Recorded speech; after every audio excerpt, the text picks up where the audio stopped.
Hello dear student, atomic structure chapter से फिर मैं लेके आई हूँ प्रीवियस ईयर क्वेश्चन के सीरीज में। ये आपका 4th वीडियो लेक्चर है और आपके सामने जो क्वेश्चन है ये क्वेश्चन पूछा गया था नीट 2013 में।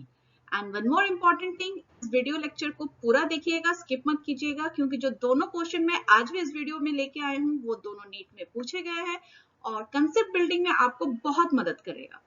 So let me read out the question. Based on the equation E equal to minus 2.178 multiplied by 10 to the power minus 18 joule. Again it is multiplied by z square by n square. अब ये जो मेरे पास equation है इस पे हमें कुछ conclusion दिए हुए हैं और इनमें से कौन सा कंक्लूजन गलत है, नॉट करेक्ट, वो आपको फाइंड आउट करना है। तो सबसे पहला कि इक्वेशन कहाँ से लिया गया है। ये इक्वेशन है बोहर एटॉमिक मॉडल। यहाँ पे बोहर ने कहा था कि हर ऑर्बिट की एनर्जी फिक्स होती है, इसलिए उन्होंने ऑर्बिट के लिए एक और नाम भी यूज किया था, स्टेशनरी स्टेट्स। तो जब इलेक्ट्रॉन एक ऑर्बिट से दूसरे ऑर्बिट में मूव करता है, जंप करता है या फिर ड्रॉप होता है, तभी एनर्जी एमिट या एब्जॉर्ब होता है। तो यहाँ पे जो पहला ऑप्शन देखिए, equation can be used to calculate change in energy when the electron changes the orbit. तो ये तो सही है, यानी अगर हमें दोनों ऑर्बिट की एनर्जी पता है तो हम डेल्टा ई निकाल सकते हैं, चेंज इन एनर्जी। तो पहला ऑप्शन सही है, तो लेकिन हमारा ये आंसर नहीं होगा क्योंकि हमें गलत ऑप्शन पता करना है। Second, for n is equals to 1, यानी कि पहले ऑर्बिट की बात कर रहे हैं, the electron has a more negative energy than it does for n is equals to 6, which means that the electron is more loosely bound in the smallest allowed orbit. अब देखिए n इक्वल टू 1 में energy कितना होता है, first orbit की stationery state की energy होती है माइनस 13.6 इलेक्ट्रॉन वोल्ट। और जैसे जैसे हम दूर जाएंगे ऑर्बिट, मान लीजिए 5th 6th कितने भी आप दूर जाओगे, उस ऑर्बिट में इलेक्ट्रॉन की एनर्जी लेस नेगेटिव होती जाती है। और एट वन पॉइंट ये एनसीईआरटी में एक आपके पास क्वेश्चन भी है, that is what does the negative electronic energy for hydrogen atom mean। इसका मतलब होता है it corresponds n equal to infinity। जब n infinity पे हो जाता है, इलेक्ट्रॉन पे जो एनर्जी होती है वो जीरो हो जाती है। A free electron at rest is an electron that is infinitely far away from the nucleus। तो यहाँ पे फर्स्ट ऑर्बिट पे एनर्जी कितनी है, माइनस पे, और इनफाइनाइट ऑर्बिट पे क्या है, जीरो। तो most negative energy value is given by first orbit which correspond to the most stable orbit. We call this ground state. ठीक है, अब देखिए अगर हमारी एनर्जी जीरो हो रही है तो वो सबसे ज्यादा अनस्टेबल है। अनस्टेबल होने का मतलब कि वो न्यूक्लियस से बहुत दूर जा रहा है, यानी कि वो न्यूक्लियस से लूजली बॉन्डेड है। तो जितना वो न्यूक्लियस के पास होगा, इलेक्ट्रोस्टैटिक फोर्स ऑफ अट्रैक्शन की वजह से वो उससे मजबूती से बंधा होगा। तो यहाँ पे दिया हुआ है लूजली बाउंड, यानी ये गलत बात है। तो हमें कौन सा फाइंड आउट करना है, जो गलत है। तो ये तो एक गलत हमें दिख रहा है। अब आगे के भी ऑप्शंस देख लेते हैं।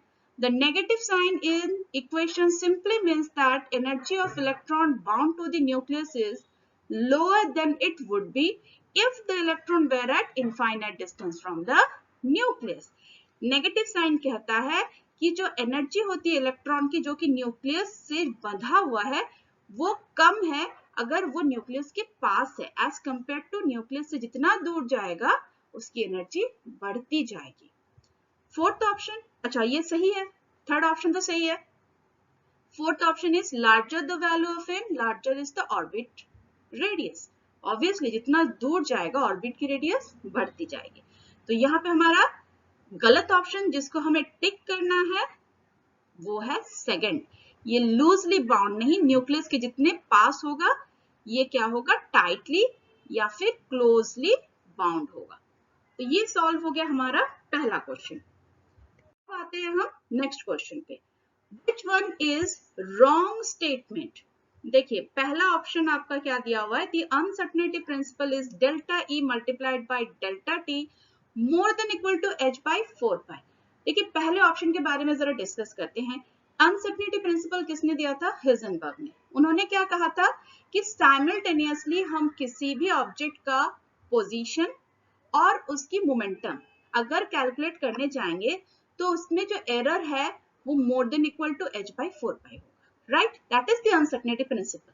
तो अनसर्टेनिटी प्रिंसिपल का फॉर्मूला क्या होना चाहिए था? Delta x multiplied by delta p more than equal to h by 4 pi। तो फिर ये delta E and delta x देख के क्या लग रहा है? गलत है, बट ये गलत नहीं है, सही है। और इसके लिए मैं आपको एक इक्वेशन भी दिखा रही हूँ। देखिए हेजनबर्ग अनसर्टेनिटी प्रिंसिपल एक्चुअली है delta x multiplied by delta p, और इस इक्वेशन के हेल्प से हम डिराइव कर सकते हैं delta E multiplied by delta t which is more than equal to h by 4 pi। ये मैं आपको करके भी दिखाऊंगी। वन मोर इम्पॉर्टेंट थिंग, ये नीट 2017 का पूछा हुआ क्वेश्चन है। तो पहले मैं आपको इसको जरा सॉल्व करके दिखा देती हूँ कि हम ऐसे कैसे कर सकते हैं। देखिए हमारे पास फॉर्मूला क्या है हाइजेनबर्ग अनसर्टेनिटी प्रिंसिपल से, delta x multiplied by delta p and that is more than equal to h by 4 pi। Dear student, इस डेरिवेशन को जरूर कर लीजिएगा क्योंकि ये कई बार रिपीटेड ऑप्शंस में आया हुआ है। तो डेल्टा p इज मोमेंटम, तो डेल्टा p की हम ये लिख सकते हैं m delta v। What is momentum? Mass into velocity. तो डेल्टा p की जगह मैंने ये डाल दिया h by 4 pi हो गया। अब आते हैं डेल्टा v। देखिए एक्सेलरेशन का फॉर्मूला क्या होता है? Acceleration is equals to change in velocity with respect to time. यहाँ पे मैं डेल्टा लगा देती हूँ, यहाँ पर भी डेल्टा लगा देती हूँ। क्या ये गलत होगा? नहीं होगा। तो delta v is equals to मैं क्या लिख सकती हूँ? m और इसकी जगह delta a into delta t more than equal to h by 4 pi। फिर Newton's law, force is equals to mass into acceleration.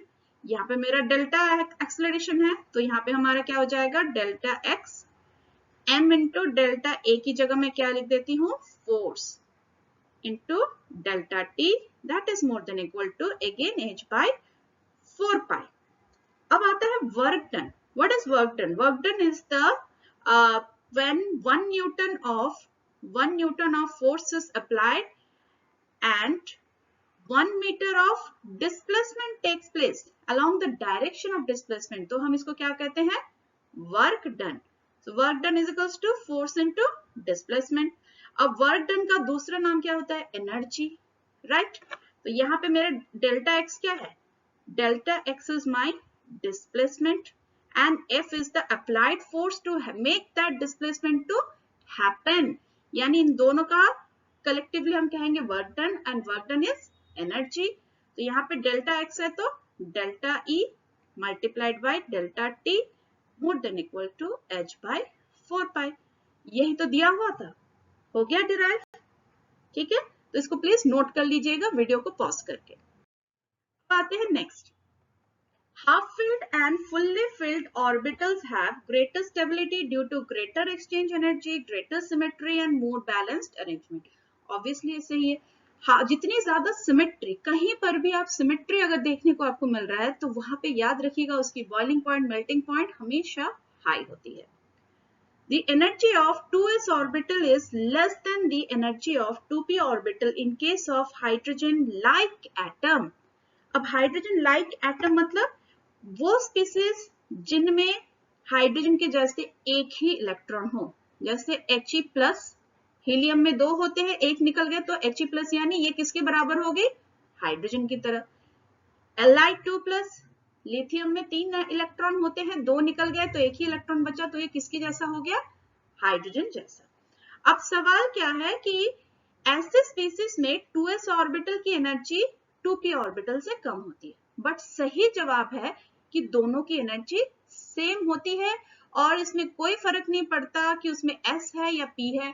ये एनर्जी का जो मैटर है वो डिपेंड करता है किस पे? प्रिंसिपल क्वांटम नंबर पे, n पे डिपेंड करता है। ऐसा क्यों भाई? ये रहा न्यूक्लियस और न्यूक्लियस के चारों तरफ कौन है? इलेक्ट्रॉन। इन दोनों के बीच में कौन सा फोर्स काम करेगा? Electrostatic force of attraction. Electrostatic force of attraction. और कोई इसमें आपको फोर्स दिख रहा है? नहीं है ना? न्यूक्लियस है, इलेक्ट्रोस्टैटिक फोर्स ऑफ अट्रैक्शन, ये वाला फोर्स काम करेगा। न्यूक्लियस पे है पॉजिटिव चार्ज, इलेक्ट्रॉन पे है नेगेटिव चार्ज, तो बस और कोई फोर्स है नहीं। लेकिन अगर हम मल्टी इलेक्ट्रॉन की बात करें तो न्यूक्लियस के अलावा मान लीजिए यहाँ पे एक इलेक्ट्रॉन नहीं कई इलेक्ट्रॉन है और भी ऑर्बिट है, तो यहाँ पे न्यूक्लियस के साथ इलेक्ट्रॉन का इलेक्ट्रोस्टैटिक फोर्स ऑफ अट्रैक्शन तो होगा, लेकिन साथ ही साथ इलेक्ट्रॉन का आपस में भी तो एक रिपल्शन होगा क्योंकि दोनों में नेगेटिव चार्ज है। तो ऐसे केस में हमें एज़ोमुथल क्वांटम नंबर यानी कि SPDF को भी कंसिडर करना पड़ता है, उनकी एनर्जी कितनी है। लेकिन अगर मेरे ऑर्बिटल में इकलौता एक ही इलेक्ट्रॉन है तो इट डजंट मैटर कि वहां पे प्रिंसिपल क्वांटम नंबर के अलावा एज़ोमुथल क्वांटम नंबर है क्या, यानी SPDF क्या है, जो भी हो उनमें एनर्जी सेम होगा क्योंकि एक ही इलेक्ट्रॉन है, कोई इलेक्ट्रॉन इलेक्ट्रॉन रिपल्शन नहीं है। यानी यहाँ पे लेस की जगह क्या होगा, इक्वल या फिर सेम। यानी मुझे तो यहाँ पे ये गलत दिखा है, आपको भी दिख रहा है कि ये गलत है। ये वाला हमने अभी डिराइव करके देखा कि ये सही है, ये तो बिल्कुल सही है। And the fourth option de Broglie's wavelength is given by lambda is equals to h by mv, ये तो एकदम सही है। where m is the mass of the particles, v is the velocity of the particles। तो यहाँ पे हमारा गलत ऑप्शन कौन सा हो गया जिसको हमें टिक करना चाहिए, दैट इज थर्ड वन। ये आपको आए तो एग्जाम में इसको टिक करना है। तो अगर आपको कोई डाउट है तो कमेंट में जरूर कमेंट कीजिएगा। Thank you for watching Reaction Tube. See you at next video lecture. Till then, ta-ta.